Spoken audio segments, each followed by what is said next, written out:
ఏం చేస్తున్నావు హనీ? అబ్బా, ఇంటి నిండా ఈ కాగితపు సంచులు నిండిపోయాయి.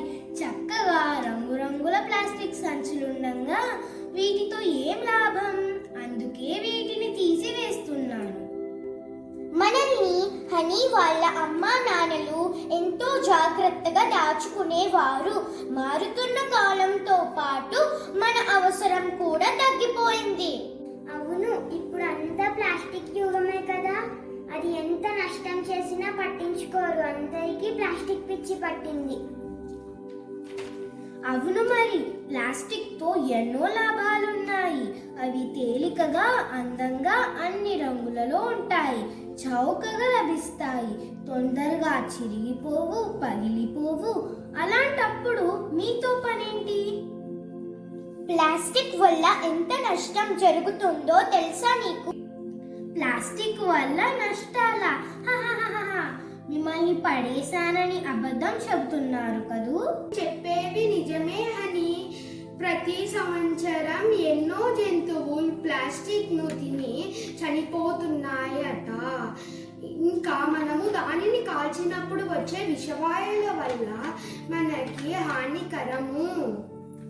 అవును, నిజమే. కాగితపు వస్తువులు, చెక్క వస్తువులు, మట్టి వస్తువులు పారేస్తే కొన్ని రోజులకు అవి మట్టిలో కరిగి కలిసిపోతాయి.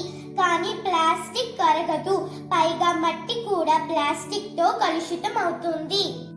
అంతేకాదు హనీ, ప్లాస్టిక్ సంచులు కాలువలు, చెరువులు మొదలైన వాటిలో ఉండి నీటిలో ఉన్న చేపలు, కప్పలు, తాబేళ్లు చనిపోవడానికి కారకాలుగా మారుతున్నాయి. అయితే సరే, నమ్ముతాను. కానీ కాగితంను వాడటం మొదలు పెడితే ఇప్పుడు ఉన్న జనాభాకు ఎంత కాగితమైనా సరిపోదు. దాంతో చెట్లు నరకవలసి వస్తుంది. అప్పుడు కూడా పర్యావరణం నష్టపోతుంది కదా. ఓ హనీ, నీకు తెలియదా? గాంధీ గారు ప్రకృతి వనరులు మనుషులకు సరిపడే ఉన్నాయి, కానీ వృధా చేసే అంత లేవు అని అన్నారు. అంటే కాగితాన్ని వృధా చేయకుండా వాడుకుంటే అందరికీ సరిపోయే అంత మనకు అందుబాటులో ఉంది. అందరూ ఒక్కో చెట్టును పెంచితే పర్యావరణ కాలుష్యమే ఉండదు. హనీ, నీకు గుర్తుందా? నా పుట్టినరోజు నాడు మా నాన్న చాలా చెట్లు తెచ్చి అందరికీ పంచిపెట్టి మా ఇంటి ముందు మామిడి చెట్టు నాటారు కదా. ఇప్పుడు అది కాతకి కూడా వచ్చింది. ఓ, చాలా మంచి ఆలోచన హనీ. నువ్వు కూడా నీ స్నేహితులందరికీ చెప్పు. అందరూ ప్రతి సంవత్సరం ఒక మొక్కను నాటమని. అలాగే. ఇక నుండి నేనెప్పుడు ప్లాస్టిక్ ను వాడకాన్ని మానేసి మొక్కలు పెంచుతాను. మన పర్యావరణాన్ని మనమే రక్షించుకుందామని చెబుతాము.